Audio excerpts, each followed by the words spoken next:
Durante años, durante muchos años, Lucas fue simplemente ese hombre. El del café. No tenía un nombre propio para quienes compartían el edificio comercial con él. Ni un rostro tan definido en la memoria de la gente. Simplemente era una figura que aparecía cada mañana, puntualmente, empujando un sencillo carro metálico con ruedas que crujían un poco hacia la izquierda. Un carrito que llevaba botellas de termo con café preparado, vasos desechables apilados en torres frágiles, azúcar y edulcorantes en sobres, y esa sonrisa constante que casi nadie correspondía. Lucas siempre llegaba antes de que el sol despejara completamente el horizonte. Cuando el edificio aún estaba envuelto en ese particular silencio de las mañanas en las grandes ciudades, cuando el viento helado de Sao Paulo cortaba los rostros de quienes se apresuraban por las calles. Aparcó su carrito en una esquina estratégica del vestíbulo, justo después de los torniquetes, y esperó. Esperó pacientemente al primer ejecutivo que bajaría del ascensor con la mirada fija en su móvil, con prisa, siempre con prisa. Esperaba al encargado, que pasaría sin saludar a nadie en particular. Esperaba a los que llegaban con sus abrigos planchados con esmero, la corbata impecable, el reloj brillando en sus muñecas como un trofeo de guerra contra el tiempo. Y cuando llegaban, Lucas ofrecía su café con una sonrisa genuina que irradiaba de su rostro como lo único real en ese edificio de cristal y acero. Una sonrisa que comunicaba amabilidad, humildad y la aceptación de ese lugar que ocupaba en el mundo. Algunos tomaron el café sin siquiera mirarle la cara. Pasaban como si fuera un equipo, una máquina automática que hablaba y respiraba con naturalidad. Otros le hablaban como si hablaran a través de un cristal insonorizado, como si pudieran verle pero no pudieran oírle realmente. Todavía había quienes simplemente fingían no verlo, apartando la mirada como si hubiera algo contaminante en esa presencia humana que solo ofrecía café y educación. Lucas nunca respondió de forma grosera a ninguno de esos gestos. Nunca permitía que la frialdad de los demás se convirtiera en hostilidad en sus palabras. Cuando alguien le ignoraba, simplemente ajustaba el carrito, respiraba hondo y pasaba al siguiente cliente. Cuando alguien le miraba por encima del hombro, simplemente ofrecía su café con aún más amabilidad, como si ese desaire fuera solo una ilusión temporal que pronto se disiparía. Cada día era igual. El mismo carrito, los mismos termos, la misma sonrisa, la misma educación. Pero había algo en los ojos de Lucas que nadie podía alcanzar. Había profundidad ahí, una inteligencia contenida, un conocimiento que parecía hacer que su mirada fuera más pesada de lo esperado. Había historias en sus manos, marcas que el tiempo no podía borrar por completo. Se podía ver en él cierta resignación, pero también una paciencia que no era pasiva. Era una paciencia activa y vigilante, como la de quien espera el momento adecuado para algo que sabe que inevitablemente llegará. Nadie lo imaginó. Nadie entre los que atravesaron apresuradamente ese vestíbulo podía imaginar que, antes de ponerse ese delantal destartalado y descolorido, antes de empujar ese sencillo carrito por las frías mañanas de Sao Paulo, Lucas había sido uno de los mejores ingenieros de software del país. No era de los buenos. No era uno de los prometedores. Fue una de las mejores. El tipo de profesional que las universidades citaban como ejemplo de excelencia. El tipo de genio que otras empresas intentaban contratar ofreciendo fortunas. Hace unos 10 años, Lucas era una persona completamente diferente. O quizás, pensándolo bien, era la misma persona en una versión que el mundo podía entender y valorar. En ese momento, dirigía una empresa tecnológica que había crecido exponencialmente. Valor de mercado en millones de reales. Oficinas en 3 ciudades diferentes. Clientes que representaban a los nombres más importantes del país, empresas que dependían de sus sistemas, su visión, su capacidad para anticipar problemas antes de que se convirtieran en crisis. Luke era joven en aquellos días. Tenía poco más de 35 años, pero era una edad que no se mide en rotaciones alrededor del Sol, sino en competencia acumulada. Fue brillante, indudablemente. Sus códigos eran elegantes, eficientes, prácticamente poéticos en la forma en que resolvían problemas complejos. Era respetado por sus empleados, temido por sus competidores, admirado por quienes entendían la tecnología al nivel que él. Tenía una mujer que le quería, niños que crecieron viendo a su padre como un hombre importante, una casa que reflejaba su éxito, un coche que susurraba poder cada vez que arrancaba el motor. Viajó a conferencias internacionales. Daba conferencias a audiencias que colgaban de sus labios. Recibió premios que alineó en su despacho. Era respetado en los círculos que importaban. Tenía amigos, o eso creía, gente que le llamaba para saludarle, que le invitaba a cenar, que se sentaba a su lado en eventos importantes. Hubo fotógrafos que registraron su entrada en las aulas de seminario. Había periodistas que querían su opinión sobre las tendencias tecnológicas. Había inversores que soñaban con ser sus socios. Pero todo cambió en un momento que Luke aún podía localizar con precisión en su memoria. Era un jueves de primavera cuando las calles se llenaban de flores moradas cayendo de los árboles. Había descubierto algo que no debería haber descubierto. Algo que estaba oculto en el número de sus grandes clientes, un complejo esquema de corrupción que involucraba no solo a sus inversores, sino también a grandes personas, personas importantes, personas con conexiones que iban más allá del mundo empresarial y penetraban profundamente en las estructuras gubernamentales. El plan era sofisticado, financiación ficticia, proyectos que nunca existieron, dinero que circulaba en círculos para blanquear de origen dudoso. Lucas había descubierto porque era la naturaleza de su genialidad, ver patrones, ver anomalías donde otras personas solo veían números, comprender la lógica perversa detrás de operaciones cuidadosamente camufladas. Cuando sus manos tocaban los teclados, cuando sus ojos recorrían líneas de código y registros de transacciones, algo dentro de él simplemente sabía dónde buscar la mentira. Y cuando lo hizo, Lucas hizo lo que su conciencia le ordenó. Eso que cualquiera con un mínimo de sentido de la justicia debería hacer. Él denunció el plan. Buscaba a las personas adecuadas. Autoridades. Periodistas que pudieran exponer la verdad. Recopiló una documentación meticulosa, pruebas irrefutables. Lo recopiló todo en un informe que era prácticamente una obra de arte forense digital, explicando cada transacción sospechosa, cada movimiento de dinero, cada eslabón de la cadena criminal. Esperaba que la verdad tuviera poder. Esperaba que hacer lo correcto trajera consecuencias justas. Lo que ocurrió después fue rápido y devastador.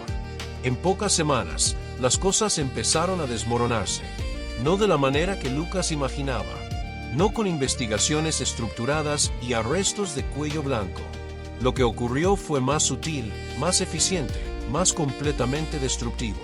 Sus mayores clientes simplemente desaparecieron. Contratos que representaban el 70% de sus ingresos fueron cancelados de la noche a la mañana, con correos electrónicos en frío explicando que habían encontrado otras soluciones, que las necesidades de la empresa habían cambiado y que, por desgracia, ya no había espacio para esa colaboración. Los financieros que habían invertido mucho en su empresa se marcharon de repente, recordando compromisos anteriores, otras oportunidades más prometedoras. Luego vinieron las demandas, múltiples, coordinadas, precisas. Fue acusado de robo de propiedad intelectual, de fraude contra sus propios clientes, violación de la confidencialidad. Cada acusación se elaboró con un cuidado que demostró una planificación profesional. No era cierto. Absolutamente ninguna de ellas era cierta. Pero la verdad importaba menos de lo que imaginaba. La verdad, descubrió Luke amargamente, era solo una herramienta entre muchas que las personas poderosas podían usar o desechar según les convenga. Su nombre fue destruido quirúrgicamente. Periodistas que antes se habían puesto en contacto con él para pedir comentarios ahora le llamaban para pedirle su versión de los hechos, cuando claramente ya habían decidido cuál era la verdadera historia. Salían historias que lo pintaban como un genio inestable, alguien que se había pasado, que había dejado que el éxito se le subiera a la cabeza. Se insinuó que quizá había algo de verdad en las acusaciones, que donde había humo probablemente había fuego. Sus amigos, aquellos que creía conocer bien, desaparecieron. Las llamadas cesaron. Las invitaciones dejaron de llegar. La gente que lo veía en restaurantes simplemente lo veía alejado, como si acercarse a él pudiera ser contagioso. Su esposa, que había sido su apoyo durante aquellos primeros tiempos turbulentos, no pudo soportar la presión. No fue un acto deliberado de traición, Lucas podía verlo claramente ahora. Simplemente era humano. Tenía hijos que proteger, una reputación familiar que mantener, una vida que no merecía ser destruida por la situación en la que él se había metido. Ella le quería, él lo creía, pero había cosas que el amor no podía soportar.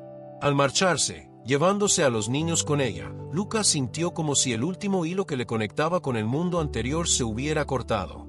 La empresa colapsó en cuestión de meses. Sin clientes, sin inversores, sin reputación, no quedaba nada que sostener. Tuvo que vender activos desesperadamente, por una fracción del valor. Pagaba a abogados que no podían hacer mucho. Perdió su casa cuando no pudo pagar la hipoteca. El coche se vendió. Los ahorros que había acumulado durante años de éxito se desvanecieron en humo por los gastos legales. Sin dinero, sin amigos de verdad, sin oportunidades que alguien de su edad y origen pudiera encontrar fácilmente, Lucas tuvo que empezar de cero. Literalmente desde cero. Ese grado de caída existencial que obliga a una persona a cuestionar si aún merecía existir, si su vida tenía algún valor más allá del número de dígitos en su cuenta bancaria. Pasaba tiempo en la calle, no por elección, sino por necesidad, porque no tenía a dónde ir. Dormía en albergues. Comía en las colas de distribución de alimentos. Trabajó en cosas que nunca habría imaginado hacer. Portero en supermercados, limpiador en edificios comerciales, ayudante en obras de construcción. Su cuerpo se adaptó a la pobreza física mientras su mente intentaba adaptarse a la pobreza de perspectiva. Poco a poco, gracias a un programa social que ofrecía formación a los desempleados, Lucas encontró un puesto modesto como técnico de apoyo. No era gran cosa, pero ofrecía un salario pequeño y constante. Alquiler barato en un barrio periférico. La posibilidad de no ser invisible ante la ley de una manera que le hizo encarcelar por vagabundancia. Y entonces, hace unos años, Lucas vio un anuncio sencillo en un portal de empleo. Se buscaba un vendedor de café para un edificio comercial en el centro de Sao Paulo. Experiencia con atención al cliente. Disponibilidad para las horas de la mañana. Salario modesto con posibilidad de propina. Cuando Luke lo leyó, algo dentro de él se movió. Una intuición. Un instinto que no podía nombrar del todo. Decidió presentarse a un cargo público. Y cuando vio que el edificio en cuestión era el mismo, ese mismo edificio donde su empresa había prestado servicios, ese lugar que fue la sede de una de las corporaciones que participó en el proyecto, que se benefició de que su denuncia fuera abortada, que se había beneficiado mientras él se hundía, Lucas entendió que había llegado el momento. Aceptó el trabajo. Y así comenzó otra vida. Una vida más pequeña en apariencia, pero que ocultaba un propósito que Lucas tenía claramente en mente cada amanecer al despertar, cada paso que daba empujando ese miserable carro. Cada día, mientras empujaba su carrito de café y ofrecía bebida caliente con una sonrisa, Lucas observaba. Escuché conversaciones en los ascensores mientras los ejecutivos entraban y salían, conversaciones que asumían que el hombre del café no era lo suficientemente humano para procesar realmente la información. Vio documentos dejados en mesas cerca de donde estaba limpiando. Entendía la estructura empresarial por el patrón de estrés en los rostros de los directivos que pasaban junto a él. Conocía los problemas de la empresa porque la gente hablaba libremente a su alrededor, como si fuera invisible. Escuchó que se tomaban decisiones erróneas. Risas falsas de gente que fingía entender la tecnología cuando claramente no la sabían. Planes que técnicamente eran inviables se discutían con confianza. Decisiones de software que, francamente, fueron desastrosas desde el punto de vista de alguien que realmente conocía el campo. Vio departamentos enteros tomando decisiones que un chico de 20 años que había pasado 2 semanas estudiando el tema podría identificar como equivocadas.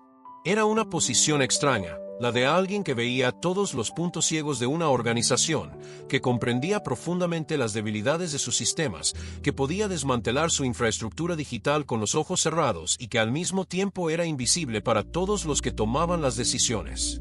Había en esto una perversa sensación de poder, una inteligencia silenciosa que nadie podía reconocer.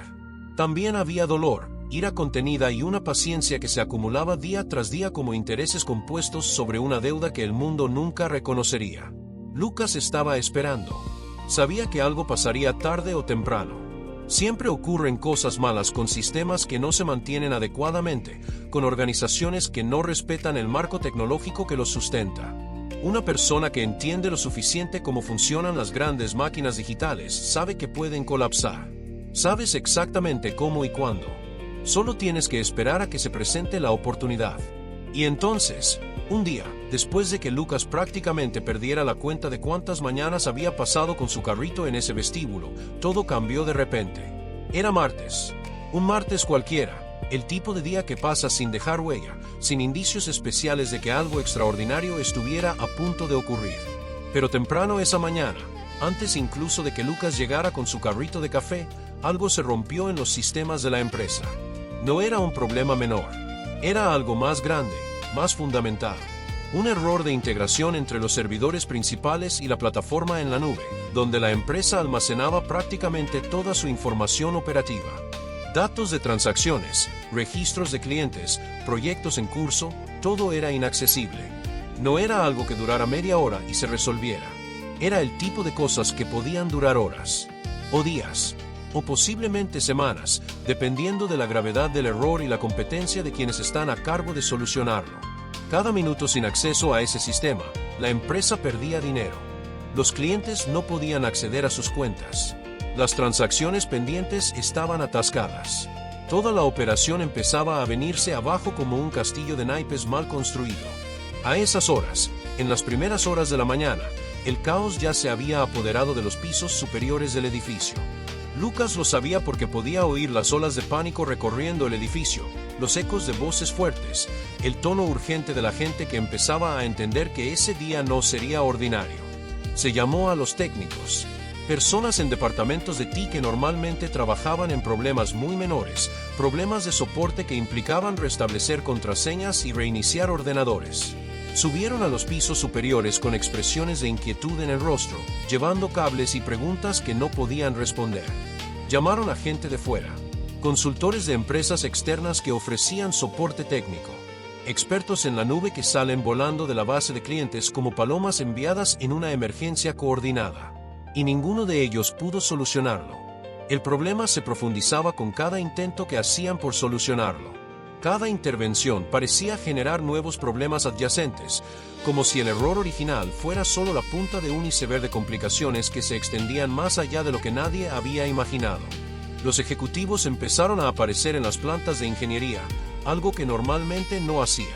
Los encargados gritaban instrucciones, que no tenían mucho sentido. Se presentaron conjeturas como hechos técnicos.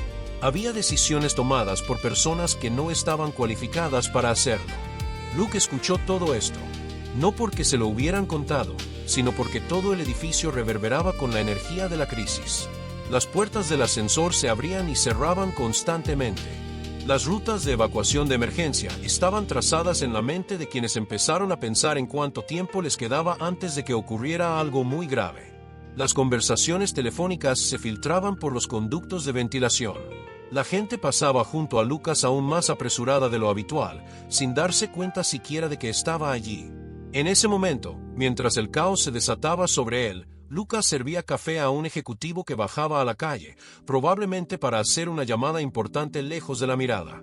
Escuchó fragmentos de conversación mientras el hombre hablaba por teléfono, explicando la situación a alguien que Lucas podía suponer inteligentemente que era un inversor, un cliente importante o algún tipo de figura de autoridad. La integración del servidor con la nube estaba corrupta. Se prohibieron los múltiples puntos de sincronización de datos. Los técnicos no pudieron identificar el punto de origen del fallo. Pérdida potencial de decenas de millones de reales en transacciones no procesadas. La reputación de la empresa está en riesgo. Los clientes empiezan a colgar. Es posible que tardara semanas en restaurarlo todo. Lucas escuchaba, y esa mente forjada en laboratorios de ingeniería de vanguardia, que había resuelto problemas a escala global, que había entendido la elegancia de los sistemas complejos que pocos pueden comprender, Lucas estaba mapeando completamente el fallo en su cabeza. Podía ver dónde estaba el error. Podía ver cómo se propagaba. Podía ver exactamente lo que había que hacer para corregirle. Pasó media hora, luego una hora. La situación empezó a volverse aún más crítica. Lucas escuchó una conversación entre dos directores que bajaron al vestíbulo buscando algún tipo de escape mental. Uno de ellos parecía estar en un pánico genuino, hablando de que podría ser necesario advertir a los inversores de que existía un riesgo significativo de que la empresa no sobreviviera a una crisis así. Hablaba de cómo reaccionaría el mercado, cómo colapsarían las acciones, cómo todo lo que habían construido estaba al borde del colapso porque nadie que trabajaba allí entendía lo suficiente de tecnología para mantener los sistemas básicos en funcionamiento. Lucas respiró hondo. Ese fue el momento, lo entendió. No se trataba de venganza. No se trataba de hacer sufrir a esas personas tanto como él había sufrido. Se trataba de lo que era correcto hacer. Se trataba de usar lo que tenía, el conocimiento que nadie podía arrebatarle, para evitar que una mala situación empeorara irreversiblemente. Colocó el carrito de café en un rincón seguro. Se secó las manos en el delantal y caminó hacia los ascensores, subiendo a los pisos superiores donde el caos estaba alcanzando su punto álgido. Cuando llegó a la planta donde estaban concentrados la mayoría de los ejecutivos y técnicos, abriendo puertas de salas, revisando monitores, discutiendo soluciones que no tenían sentido, Lucas se detuvo un momento. Nadie le había notado todavía. Era como si permaneciera invisible aunque estuviera allí, aunque su presencia cambiara la composición del aire en ese espacio. Respiró hondo, reuniendo valor no para lo que estaba a punto de hacer, sino para enfrentarse a lo que vendría después. Y entonces llamó a la puerta de la sala de conferencias donde se reunían los altos ejecutivos, intentando coordinar una respuesta al caos que les rodeaba. Silencio. Silencio total, absoluto. Todas las miradas se dirigieron hacia él. Expresiones de asombro, confusión, irritación. Estaba el director de operaciones, el vicepresidente ejecutivo, el jefe de TI, gente cuyos nombres Lucas conocía porque su anterior empresa había hecho negocios con algunos años atrás y que ciertamente no le reconocían ahora. El director de operaciones, un hombre que Lucas había visto en fotografías de negocios, que aparecía regularmente en presentaciones de diapositivas sobre la historia corporativa, le miraba con esa mezcla de desprecio e incomprensión que caracteriza a alguien que ve una herramienta que no puede utilizar correctamente. Y dijo, con un tono que sugería que la respuesta era obvia: ¿qué quieres?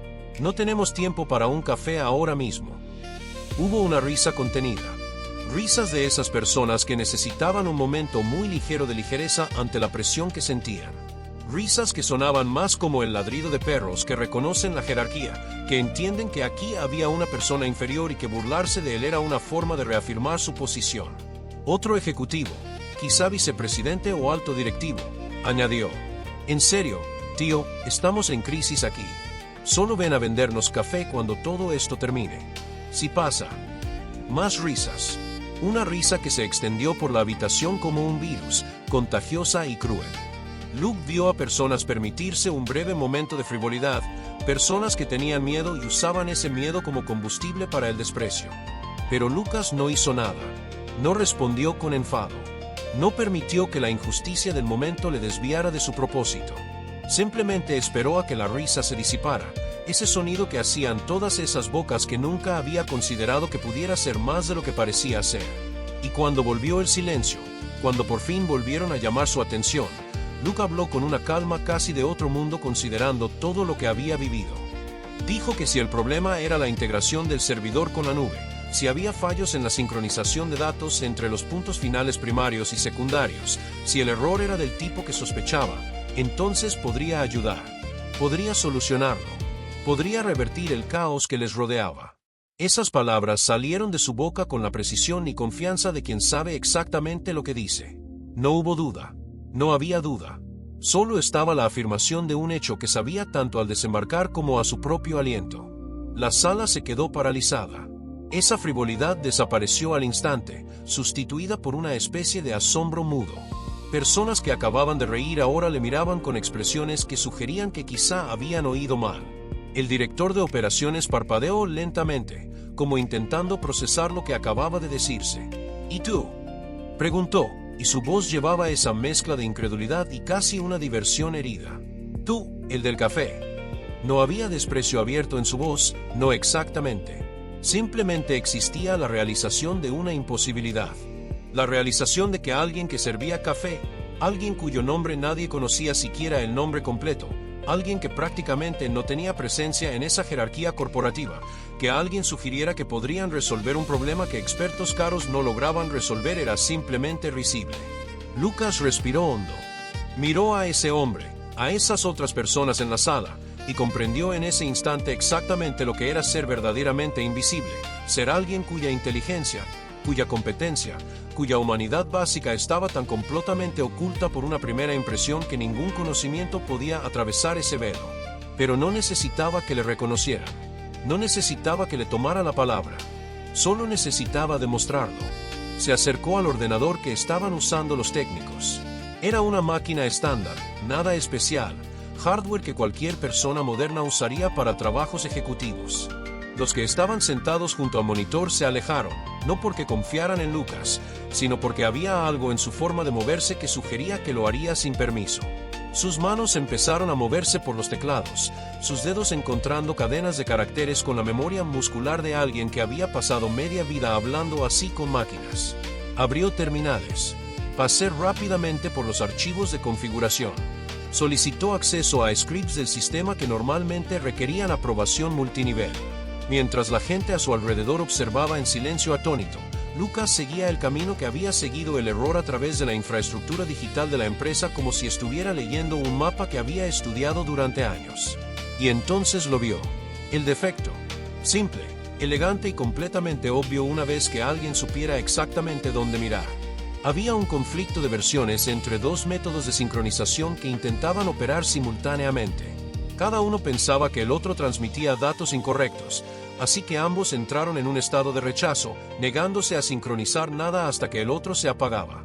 Pero nadie había apagado correctamente ninguno, así que había un proceso corrupto que seguía funcionando, generando errores indefinidamente. Lucas tecleó una serie de órdenes. No había muchas, quizá 20 líneas de código, instrucciones escritas con tal economía de movimiento que sonaban a poesía. Instrucciones que aislaban el proceso corrupto, que mataban sus múltiples instancias simultáneamente, que forzaban un reinicio controlado de la sincronización con un protocolo seguro. Ejecutó las órdenes. Toda la sala contuvo la respiración. Esperó quizá 10 segundos, que parecían durar 12 horas, mientras el sistema procesaba lo que había indicado. Y entonces, con una suavidad casi anticlimática ante toda la tensión, las pantallas empezaron a parpadear. Los salpicaderos que estaban rojos por los errores empezaron a volver a la vida. Los datos empezaron a fluir. La sincronización empezó a ocurrir con normalidad. Los indicadores que monitorizaban la salud de los sistemas empezaron a pasar de rojo a naranja, luego a amarillo, y después a un verde perfecto. Se restableció la integración. Los datos se estaban sincronizando correctamente. La crisis había terminado.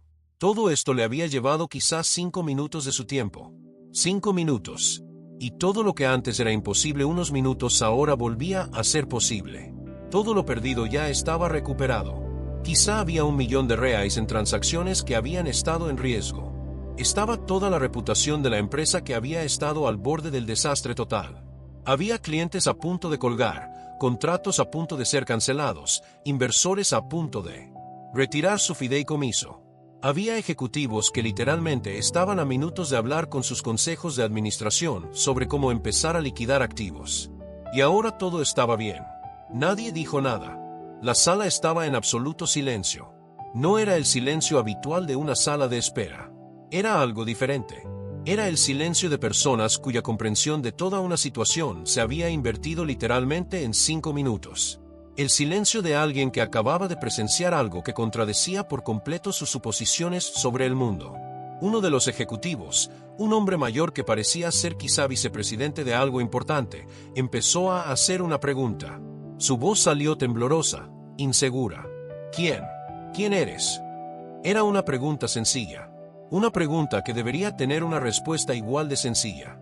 Un nombre, quizá una descripción profesional. Pero esa pregunta tenía mucho más peso. No se trataba de identidad factual.